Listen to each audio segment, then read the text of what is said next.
So welcome to a very spontaneous episode of Heart-Led Humanity. I'm joined by Kye Crow, with whom we had a wonderful conversation only a few days ago, in fact. But we believe that there was so much opportunity for us to raise what we're witnessing at the moment and discuss it in a way that might be useful to many of you who are experiencing difficulty or challenges in navigating the waves of energy that are unfolding at the moment and battering a lot of us.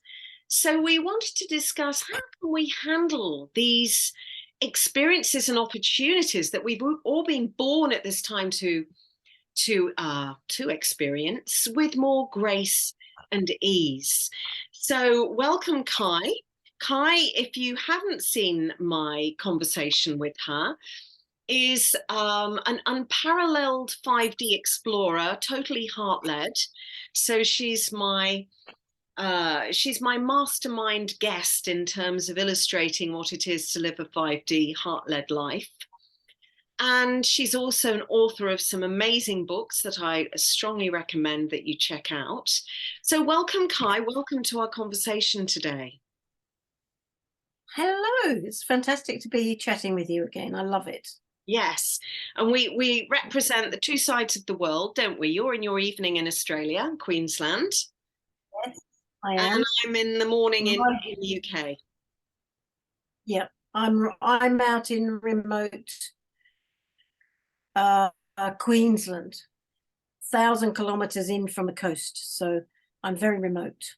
Yeah, absolutely. Which yeah, might, you're there. yes, just explain the few delays in audio and video from time to time. Yeah. And I should also add that Kye has the most phenomenal background in terms of service to Mother Earth, Gaia, and all her animal kingdom. So I don't want to miss out on commenting on her extraordinary exploits that are laid out in great detail and honesty in her wonderful books. So please do go check those out.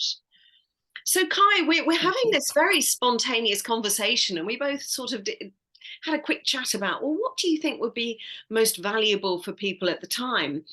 And I think you started out, and maybe you'd like to pick up on it now, with sharing about how times have changed. I mean, you and I are kind of going more to the old school now in terms of witnessing the youngsters coming onto the planet with these amazing multidimensional capabilities, even if they're not fully aware and able to access them consciously as yet.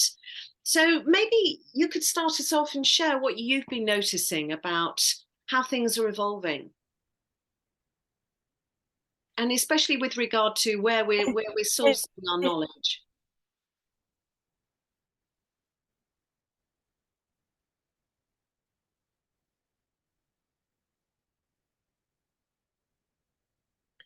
It's 40 years since I first began to be aware that I was actively helping heal the earth through healing myself. I spoke before about how I had that awareness as a kid, but I didn't really understand it. Yeah. And in that time, it's changed so much. It feels like I, like many people, went through the whole New Age thing. And that is what I can see now is actually, it's almost like it's breaking down. There was good that came out of that time, but there was a lot that limited and suppressed us as well. And I feel for me in that time that my voice became suppressed. I remember as a little kid being so natural with feeling rage at an animal being abused or some men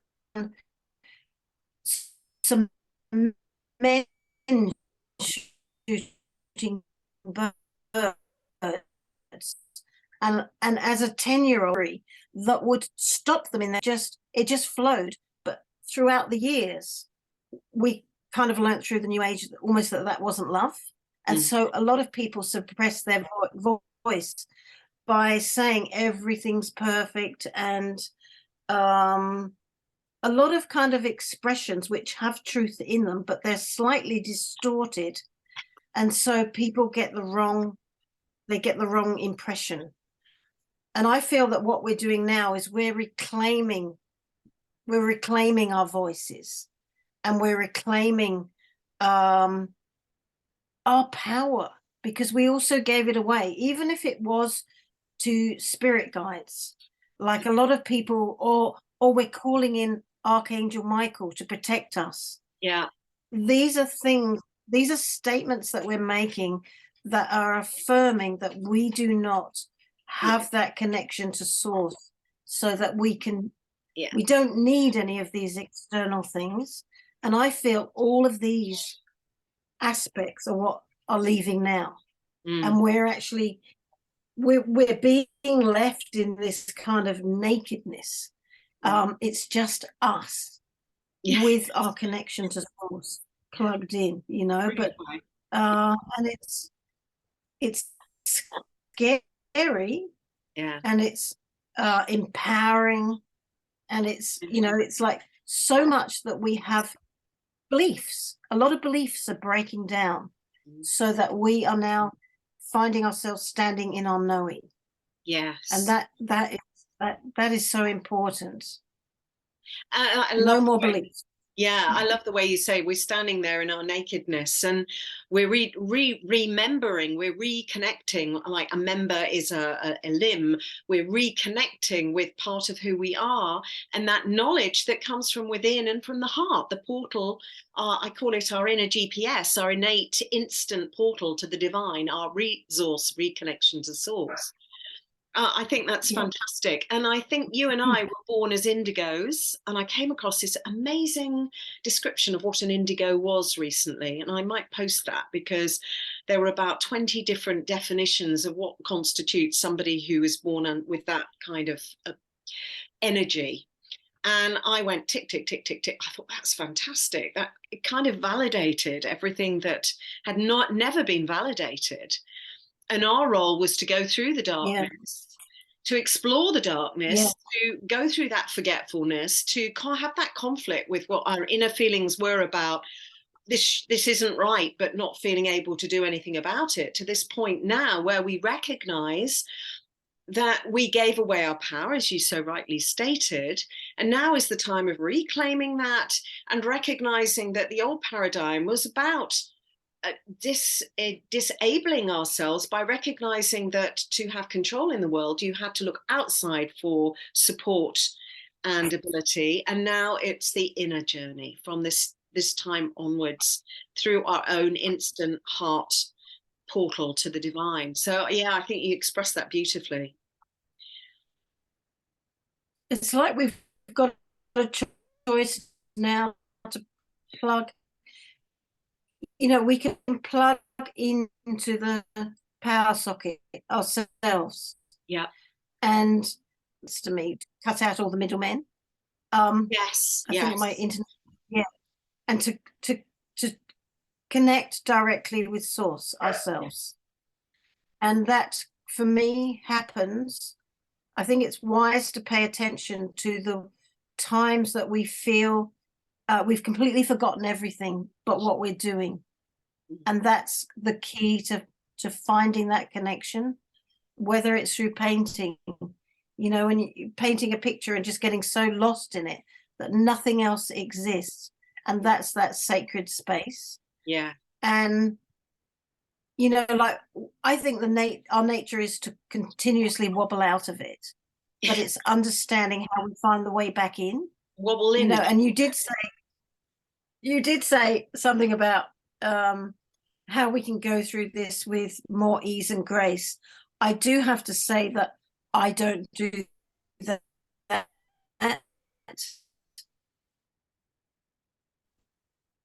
Like,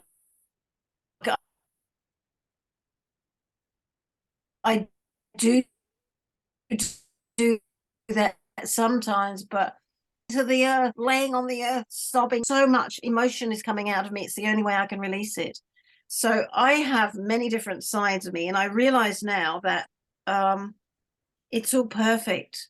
Like there's so much energy is being released now, whether it's from the earth, whether it's from old patterns, whether we're healing our ancestral lineages.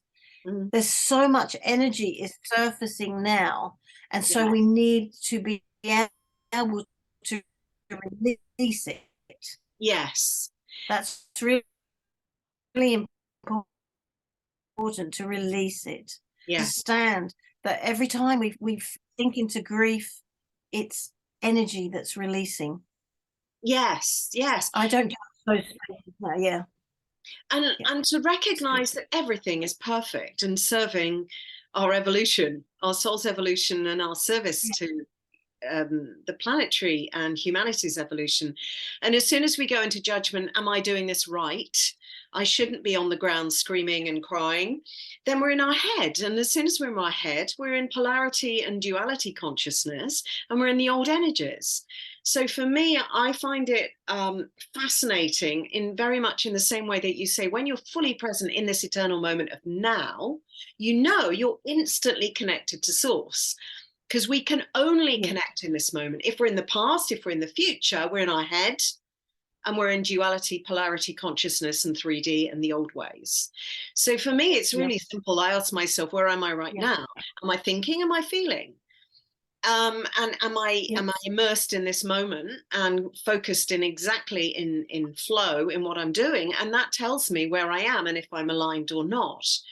And we've been so trained for as long as we've been on this planet to live in our head and to evaluate everything and to stand back and say, am I doing this right or am I doing this wrong? And as soon as we do that, we know we've defaulted back to the old ways. And it's just so easy. It's so easy. And under stress, what do? We go back to the old ways because they're comfortable.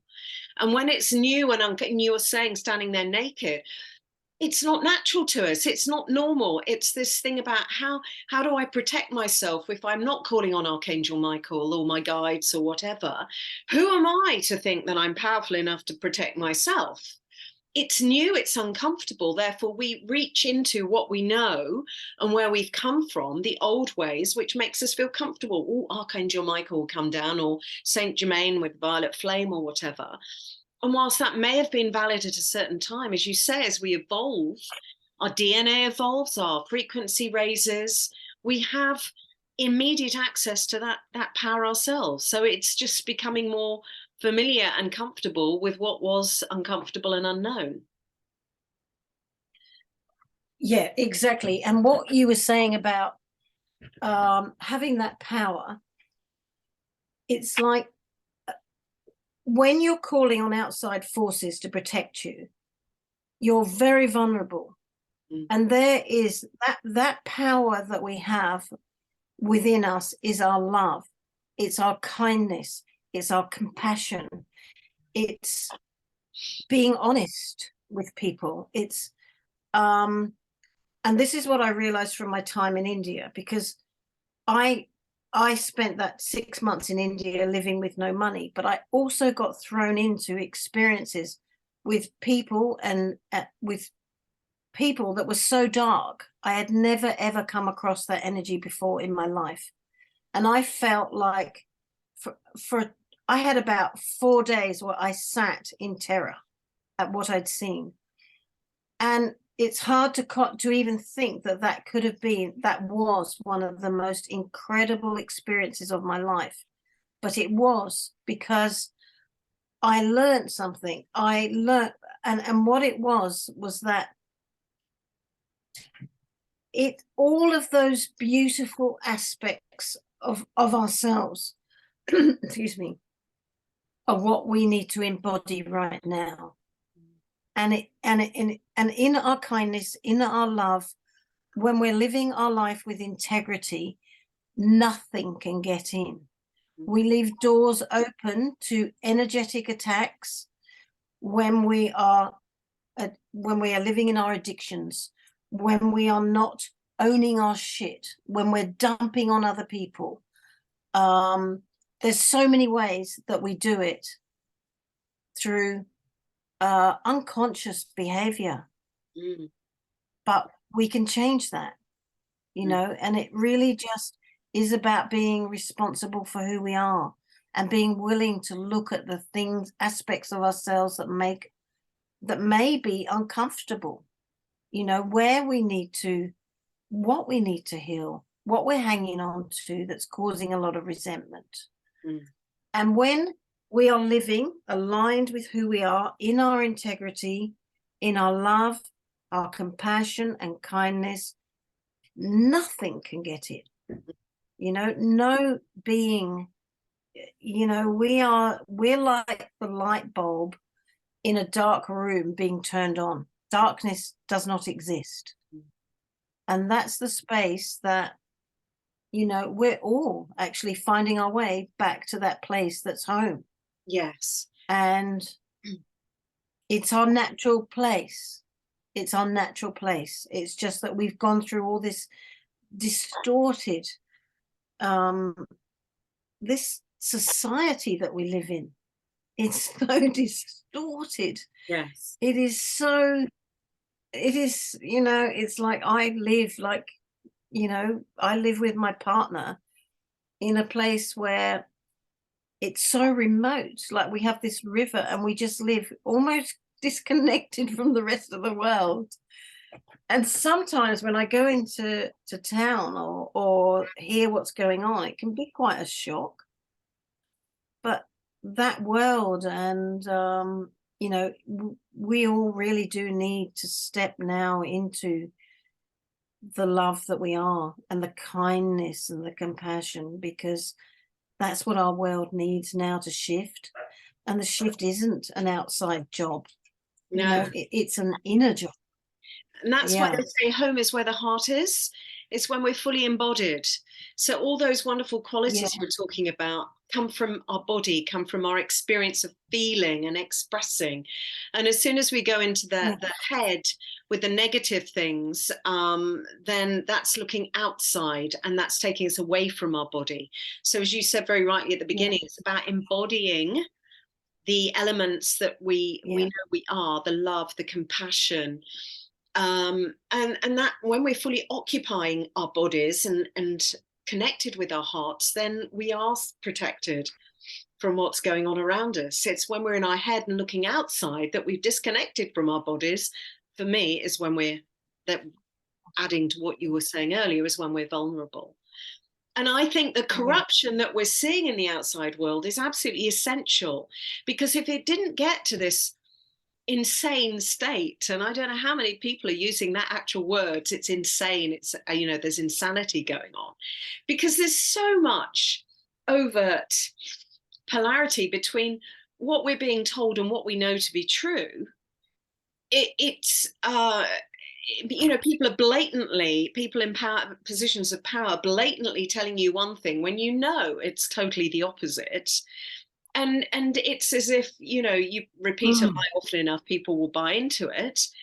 But people are now beginning to wake up because it's got to such an extreme point. And I think it's sad, but it seems as if people need to have it right in their face how corrupt everything has become and how completely polarized in the negative sense it's become, to actually start saying, now I'm not going along with this.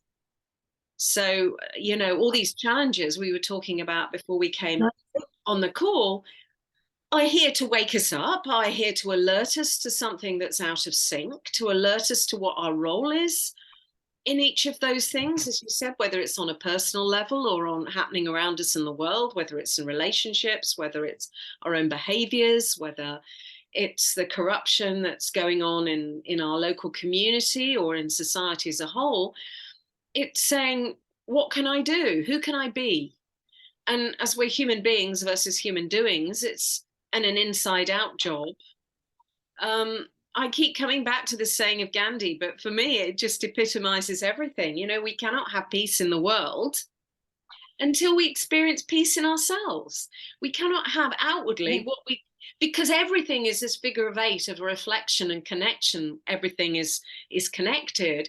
So if you have one outer state and one inner state that are completely disparate, they will stay that way until one or the other shifts. Yeah, exactly. That's so true. And I think it's an incredible time right now on the planet. And I think we've probably gone through a very hard time. I know that I have, kind of in my healing journey, because it's been very solitary, whereas a lot more people are waking up now and they're seeing what's going on. And like, I can remember 30 years ago having an experience where a rainbow being, an incredible rainbow being, kind of connected with me and shared this beautiful information. And I remember going out that night so excited, and I said to a whole group of friends, my goodness, I've had the most incredible experience. And there was this really uncomfortable silence in the room, and then everybody carried on talking. Like, that's what it was like. It was so isolating. Yes. Whereas now these things are becoming a little bit more, they're normal, to a lot of people, they're quite normal. Yeah.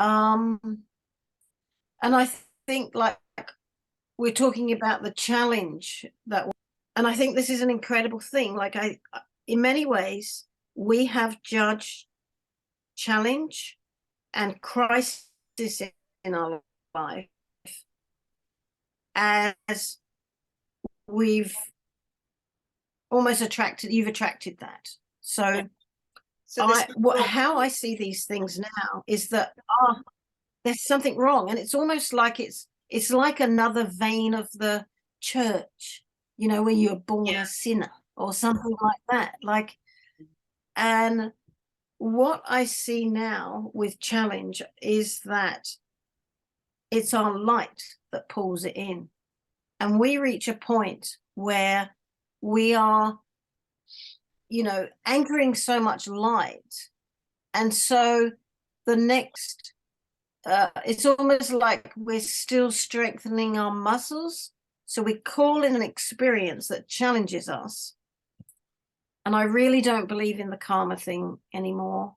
I just see these things as us getting the experiences that we need to embody more love.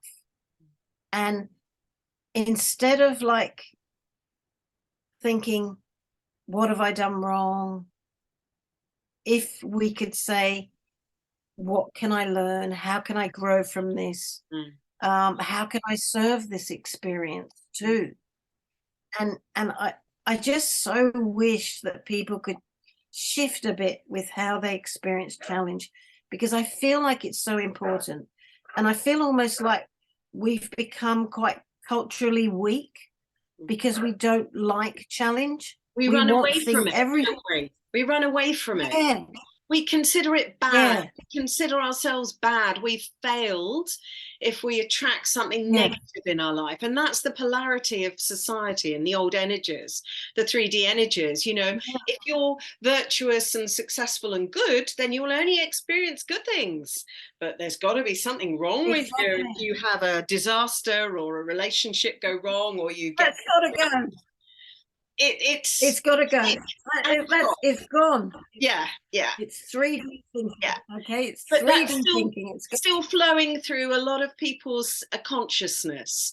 And in terms of what's going on in the world at the moment, we have enemies and we have the good guys. Oh, really? They're all serving to wake us up. So if we look at these challenges, I love the way you describe it. If we look at these challenges as opportunities to what is this showing me that I wasn't aware of before? What is this bringing forward in terms of my capability to navigate this that I didn't have before? And I mean, I use this wonderful, very relevant example to me at the moment.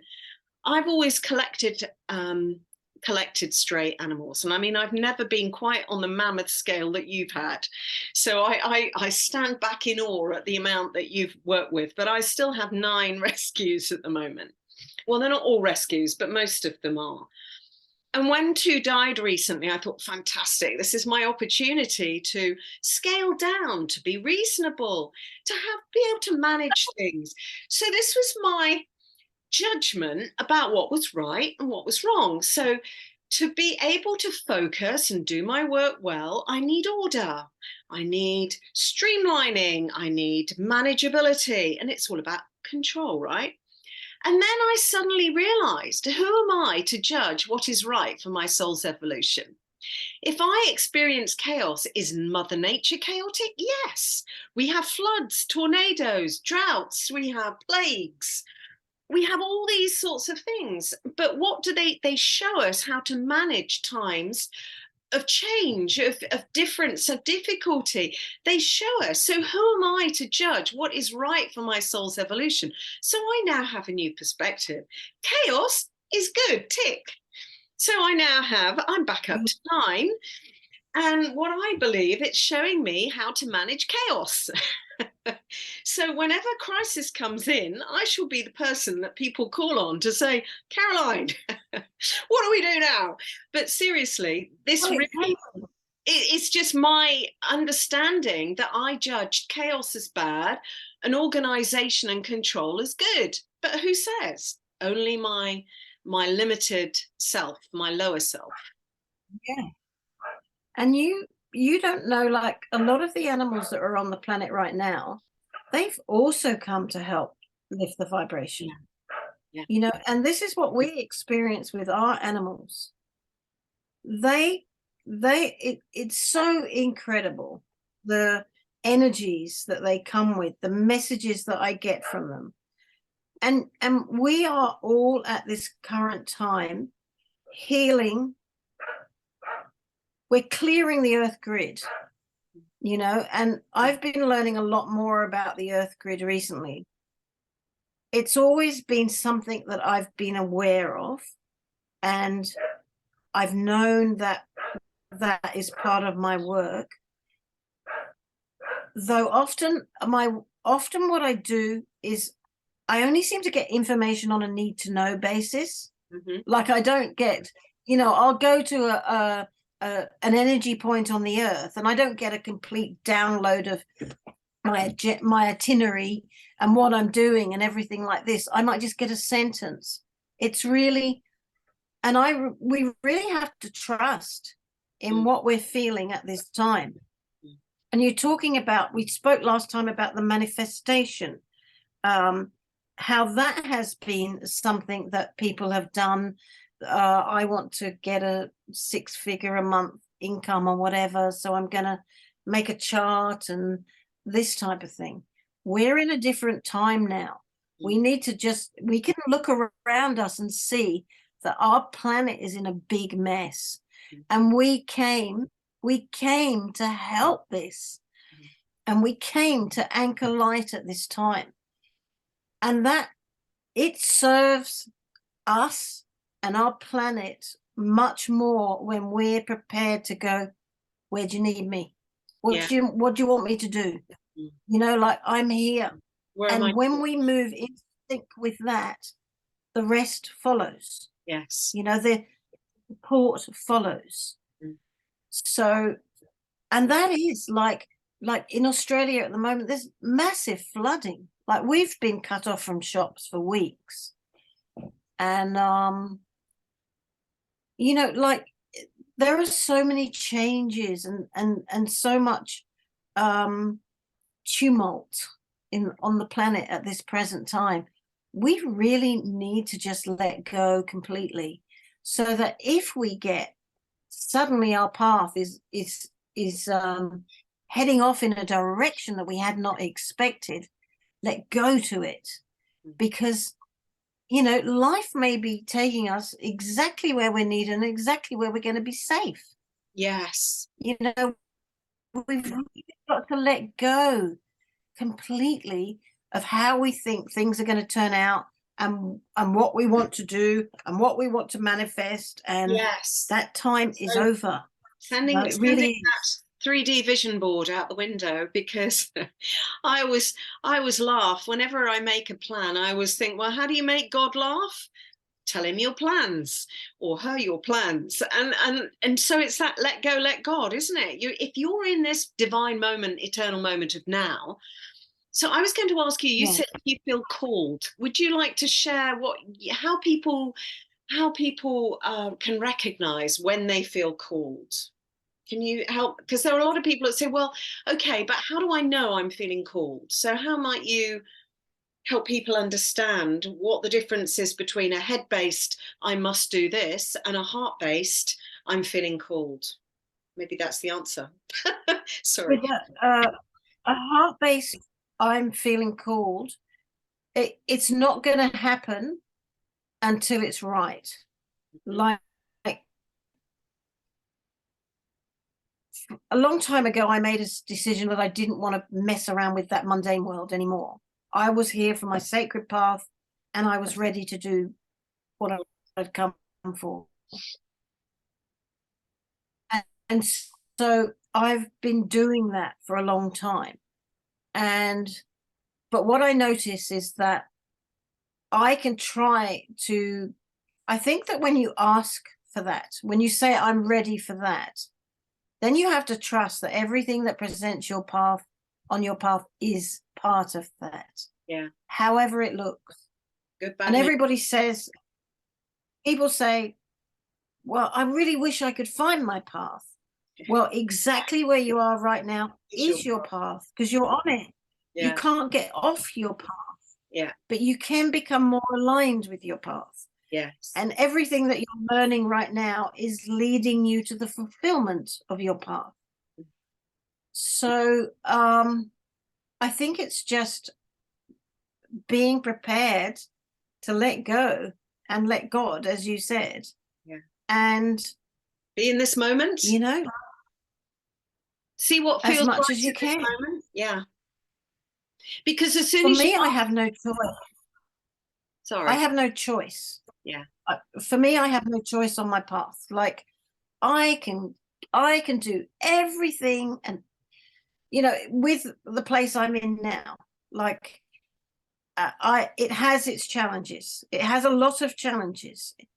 It's not been an easy place for me at all.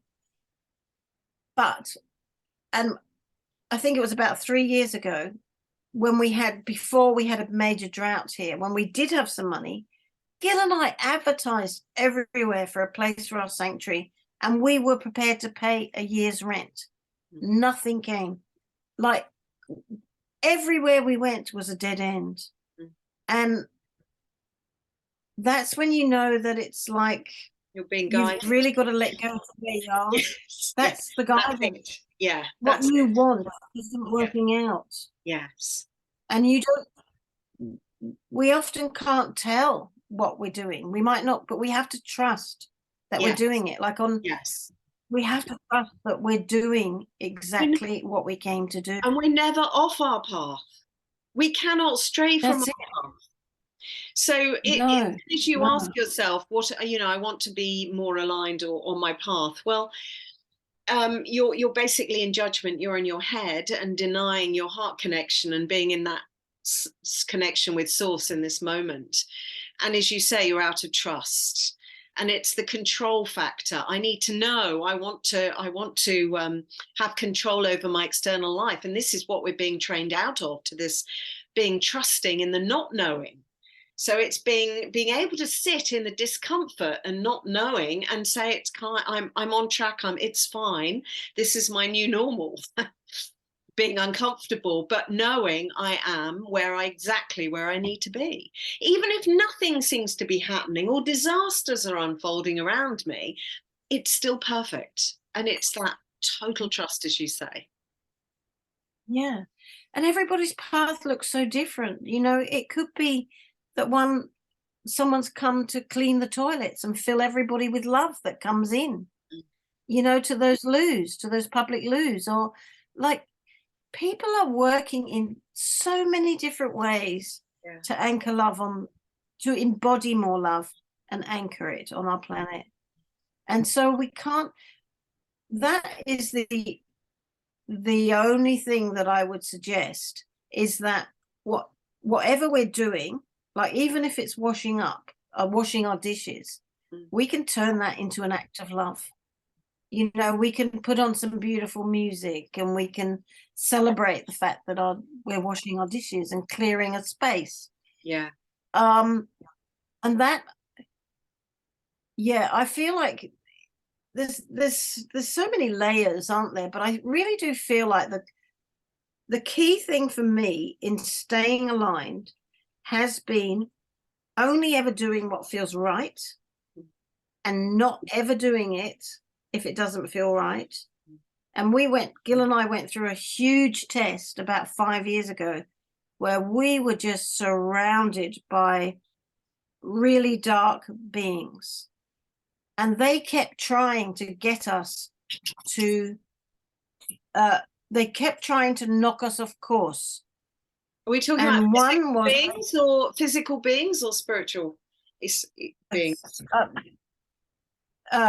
Actual people that were very, very dark, had been on the planet for a long time, and a lot of dark energies that were working with them that were not embodied in a body. Yeah. And one of the things that they wanted us to sign a contract and lie, right? And that was just like, we would not do it. We went to court for like a year because we would not sign this contract. And there were several things. It was almost like there were these tests. One was that they were really giving us a hard time about having feral goats. We had 22 goats that we'd hand reared, right? There are stations that have like 100,000 that breed them. So 22 little goats isn't a major thing. No. But like, and at one point, a wild billy goat had got into our girls, and something we always tried to avoid, but you can't. The goats are wild everywhere here. And one of our goats had 3 baby goats, and they weren't doing well. And we were so worn out with this battle that was happening around us. And I almost just went, let nature do its thing. And then Gil and I just went, it's not who we are. Get in there. Let's give those goats a bottle. And that, I knew, was another little test. Yeah. You know, will they throw away their compassion for ease? And no, the answer was no. So don't do what feels wrong. And we all know what that is. Yeah, and that's such a big lesson at the moment, isn't it?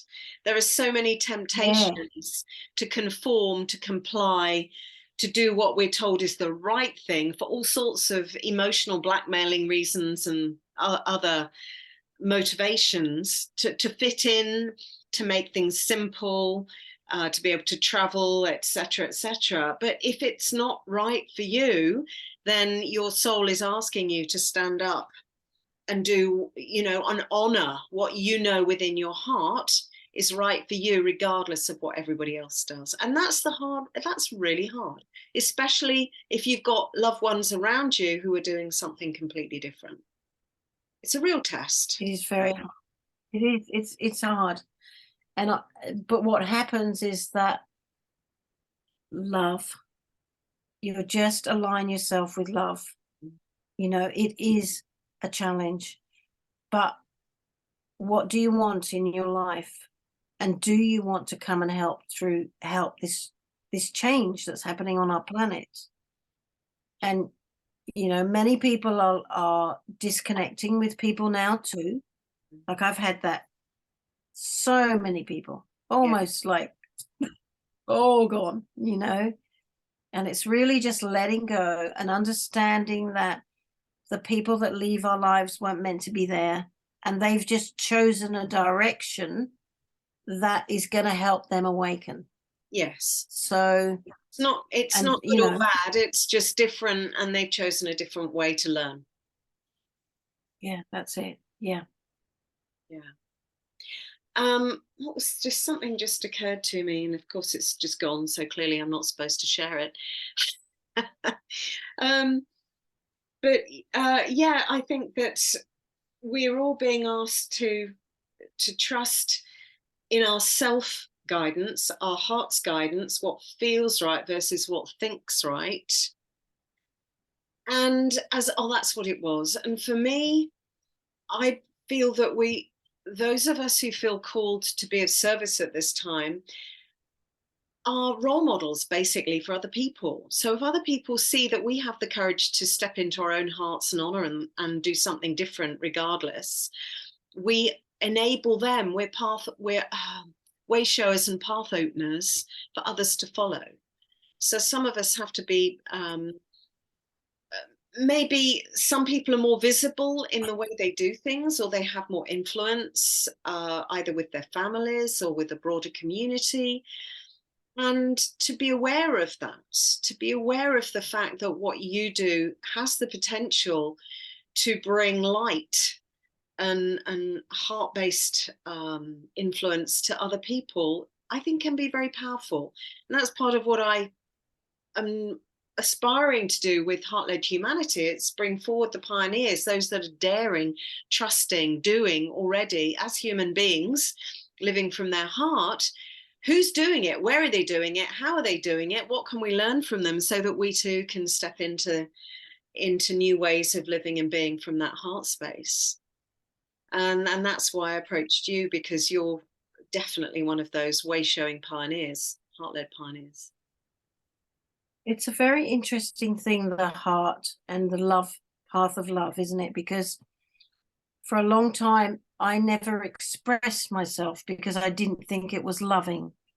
I didn't, like, for example, last week, I ended an exchange with somebody because it was so messy.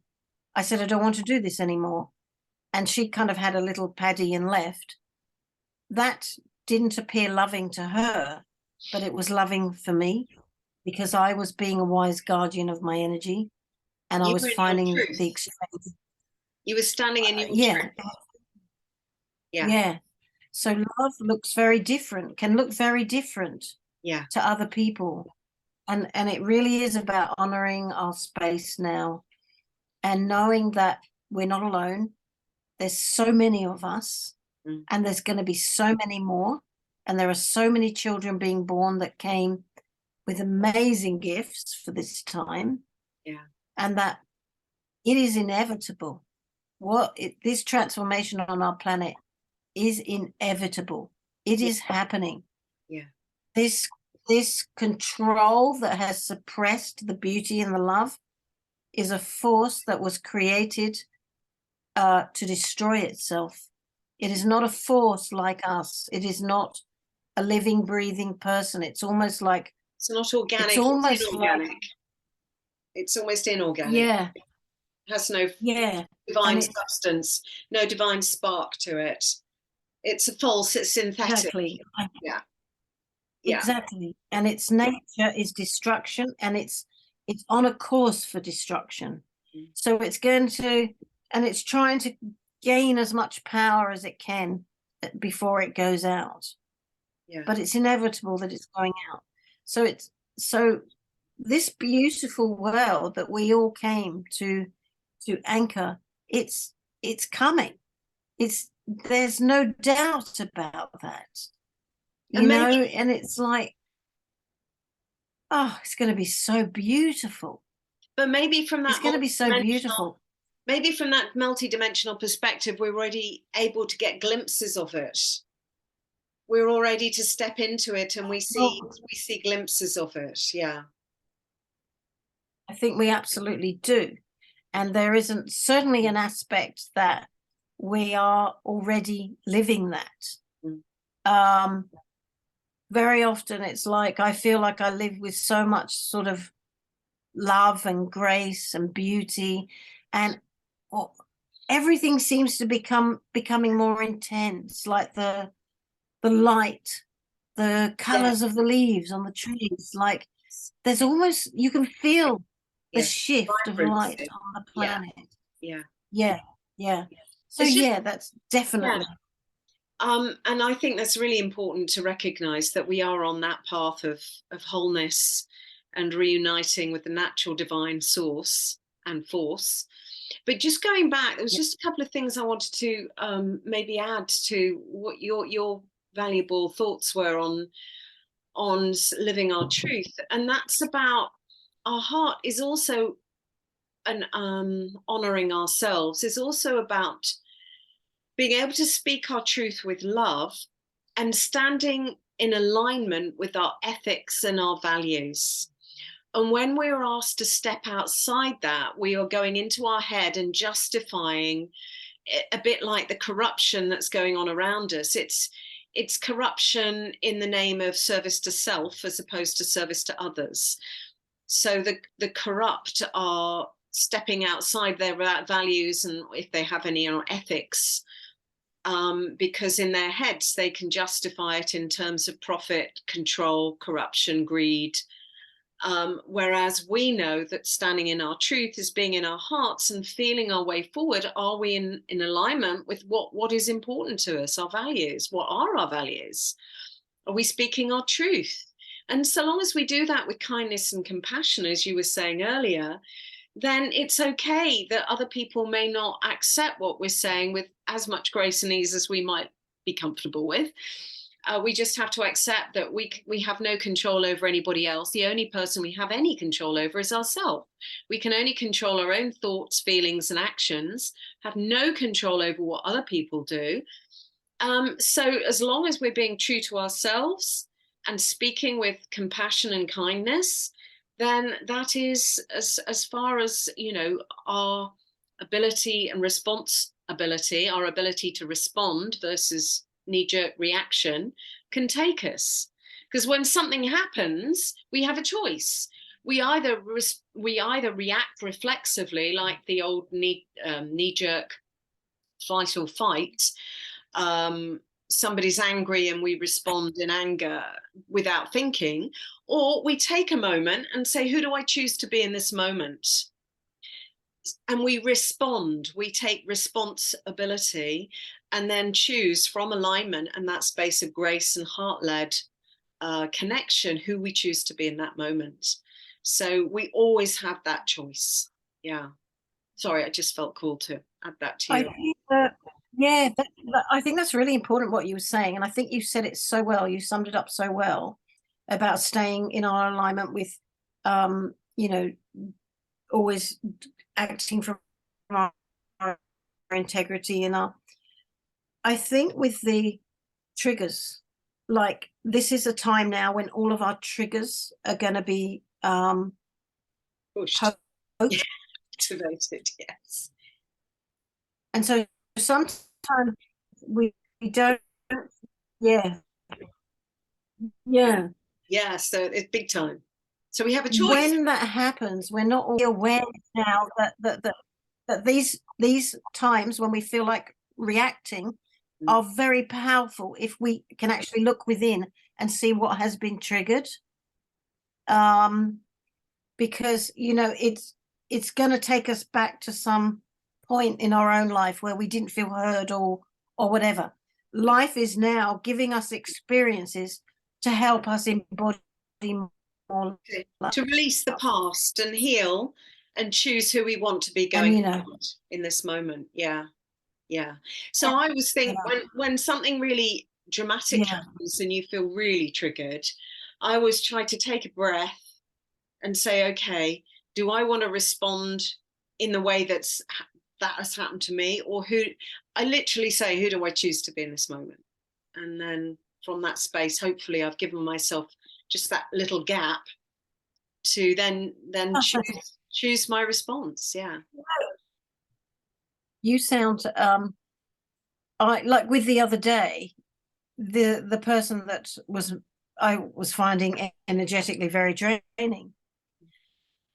I felt I could have found a better, I could have been more diplomatic with my response to her afterwards. I thought about it. And so I sent her an email just saying, I did feel that, but I felt that I could have been kinder in how I expressed it. And I think that is important, that we own the times when we feel that we were a bit out of sync. And I share this because I think I share the times that I fall down on my knees and I feel Yes, so you're very, desperate, very honest. and I mess up because because it's so important, and I think they where they are. And if there's, if it for all of us, it's a process of refining and Yes. aligning, And forgiving. and that And is forgiving something ourselves. that never ever stops. So No. yeah, And it's all perfect. yeah, and even the realization, because I had a friend of mine say to me, it was yesterday, she said, there was one thing you said to me recently, she said, that was really powerful. And I said, what was that? And she said, it's okay to drop the ball. And she's been carrying around this thing about, I'm not good enough, I always get it wrong, this judgment that we're born with, and it's encouraged. We're taught in society, we're taught how to be through being told what we do wrong versus acknowledge for what we do right. So it's always, don't do that, you're wrong, you shouldn't say that, instead of saying, wow, that was a really good thing to say, that was fantastic. And so we learn by people acknowledging what we do well, so we want to do more of it, as opposed to constantly being made wrong by being told what we've done wrong. And now I think is a time of radical self-forgiveness, that we may know intellectually as evolving beings that we're moving into a time where it's about being loving, more kind, more generous, etc., more giving.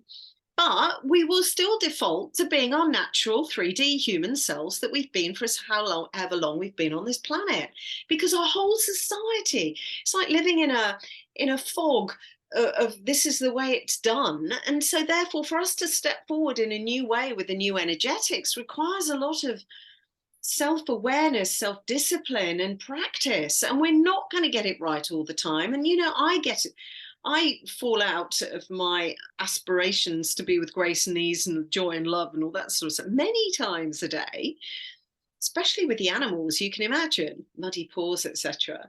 Don't do that. But then it's saying, well, okay, sorry guys, I got it wrong, I'm really sorry, I'll try and give myself a bit more leeway to try and do it differently next time, and probably I won't, but I'll keep trying. And it's just recognizing that the intention is there. And I think we're recognized by who we are in spirit, and our progress, as much by our intention as our ability to follow through, because the follow through will be maybe lagging after the intention for quite some time, but we'll get there eventually. And so long as we've got the right intention, our follow through may not be perfect, but we will get there in the end. We just need to practice and practice the more, and we get there. It doesn't matter what we're doing. We could be down on our knees sobbing in the gutter. Yeah, we're still a being of love. Yeah, there is nothing that can change that. We are a being of love ever we are in our journey. Yeah, and that's and I think just I'd like people to feel that they have the freedom to cry, to feel upset, to feel peed off, to let all of those feelings come up and out. Just come out. Yeah, and that's perfect. Come up and out. And if it's what they feel they need to do, then it's absolutely perfect. I see us as a beam of light, not just a being of light. Lot of sorry. Yeah, beam of light. We are. We are. Yeah. Yeah. So, Kye, I think that might be a good place to conclude for today. I mean, you and I could go on forever, but I don't think an audience will cope with us going on forever, because there's quite a bit of things that we've brought up, that some of which may resonate, and hopefully there may be a couple of things that may resonate with, because there will be different things for everybody as we're all at different spaces along our journey. But I'm so grateful to you for sharing some of your amazing, valuable insights and experiences, because you have gained so much wisdom. And what I do admire in you and respect in you is your raw honesty, your naked honesty of what you've experienced and how you've experienced it, because it's such an enabler for all of us to be in our own truth and to be vulnerable because, you know, we're all, I'm not going to use that phrase, we're all here to grow, and we need to be honest with ourselves and with other people in order for that to happen, and you're an inspiring example of that. So I just want to acknowledge you and say thank you for that, and thank you for being with me today. Is there anything that you'd like to share in conclusion? Well, I'd love to share with you something very special that happened this week. And it was a relaunch of a beautiful book of mine called Sacred Journey into the Animal Realms. And it's on Amazon. And imagine that the fairies and the dragons and the sacred stones and the crystals and the flowers have all gathered with the animals. And they are giving the people of the earth that have come at this time to embody more love, That's beautiful. guidance as to how they can do that. And it's absolutely beautiful. Yeah, I felt like I wrote it in a prayer.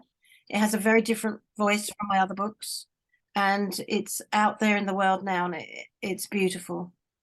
That's Full of wonderful. guidance. Well, for I this time. certainly encourage everybody to investigate your beautiful books, because, as I said, they are just so inspirational, and they're page turners. Once you start, very difficult to put down. So I just wanted to acknowledge Floradora for actually sitting still through this conversation, and to wish everybody much joy, love, grace, and ease on their next steps of their journey. And let's do this again. If it calls you, we'll do some more explorations. Absolutely. Yes, absolutely. It's been a real pleasure. Wonderful. Thank you so much. Speak to you soon. Take care.